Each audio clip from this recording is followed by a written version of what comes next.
दोस्तों, इस पृथ्वी लोक पर जिसने भी जन्म लिया है उसकी एक न एक दिन मृत्यु होनी ही है। इसलिए इसका नाम मृत्युलोक रखा गया है।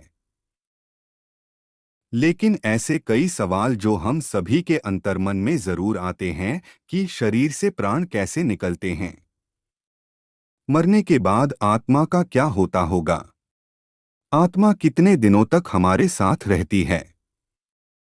ऐसे कई सवाल जो हम सभी के मन में आते रहते हैं। तो आज हम इन्हीं सवालों के जवाब जानने वाले हैं। इसके लिए आप वीडियो के अंत तक बने रहिए। दोस्तों, गरुड़ पुराण में यह बताया गया है, जब व्यक्ति की मृत्यु करीब आती है तो उसकी बोलने, सुनने तथा देखने की क्षमता कम हो जाती है। धीरे धीरे उसके आंख के सामने अंधेरापन छाने लगता है। उसके बाद यमदूत उस व्यक्ति को साफ साफ नजर आने लगते हैं। यमदूत को देखकर व्यक्ति के अंदर की जीव आत्मा शरीर छोड़ देती है, जिसे यमदूत अपने पास में बांध लेते हैं। फिर यमदूत आत्मा को यमलोक तक ले जाते हुए डराते हैं और उसे नरक में मिलने वाले दुखों के बारे में बताते हैं। यमदूतों की ऐसी बातें सुनकर आत्मा जोर जोर से रोने लगती है। यमलोक तक जाने का रास्ता बड़ा ही कठिन माना जाता है।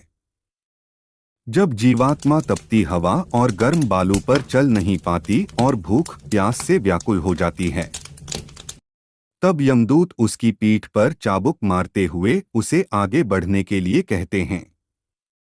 आत्मा जगह जगह गिरती है और कभी बेहोश हो जाती है।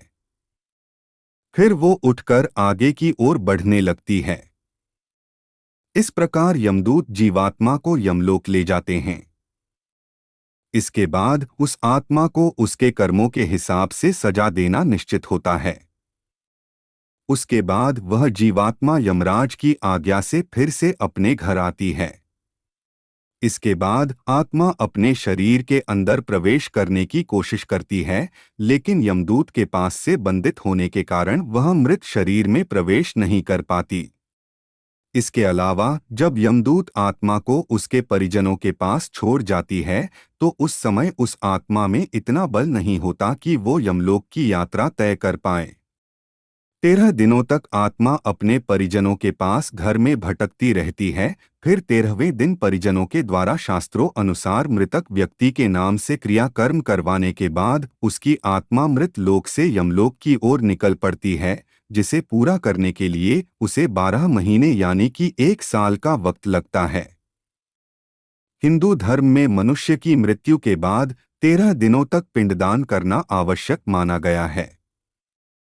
मान्यताओं के अनुसार 13 दिनों तक मृतक के नाम का किया गया पिंडदान उसके 1 वर्ष के भोजन के समान होता है।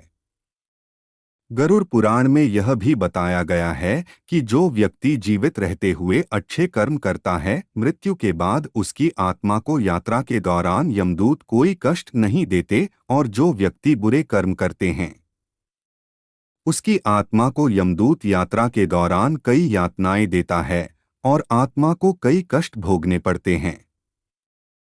दोस्तों, आज की हमारी यह वीडियो आपको पसंद आया हो तो इन्हें लाइक करें और आगे भी ऐसी वीडियो को देखने के लिए हमारे चैनल भक्ति स्टीम को सब्सक्राइब कर ले।